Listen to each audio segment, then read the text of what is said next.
بسم اللہ الرحمن الرحیم۔ السلام علیکم۔ چنوٹ سے خبر شامل کرتے ہیں doctor Asif Iqbal. Inspector general of police Punjab کے وی این کے مطابق لوگوں کے مسائل سننے کے لیے کھلی کچہری کا سلسلہ جاری۔ District police officer Chiniot Imran Ahmed Malik نے اوپن ڈور پالیسی کے تحت لوگوں کے مسائل سنے۔ ڈی پی او نے درخواست سے متعلقہ افسران کو مارک کر کے داد رسی یقینی بنانے کی ہدایت کی۔ ڈی پی او نے متعلقہ افسران کو مقررہ وقت میں داد رسی یقینی بنا کر رپورٹ پیش کرنے کے احکامات جاری کیے۔ ڈی پی او نے کمپلینٹ سیل افسران کو ہدایات کی کہ درخواستوں کی فالو اپ رپورٹ پیش کی جائے، فیڈ بیک لیا جائے۔ میرٹ کی بنیاد پر بروقت انصاف کی فراہمی ترجیح، کسی کے ساتھ ناانصافی نہیں ہونے دوں گا۔ عوام الناس پولیس سے متعلقہ یا دیگر کسی بھی مسئلے کی صورت میں بغیر کسی سفارش پرچی کے مجھے مل سکتے ہیں۔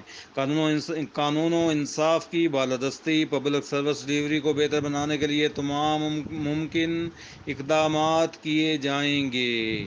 ڈی پی او عمران احمد ملک۔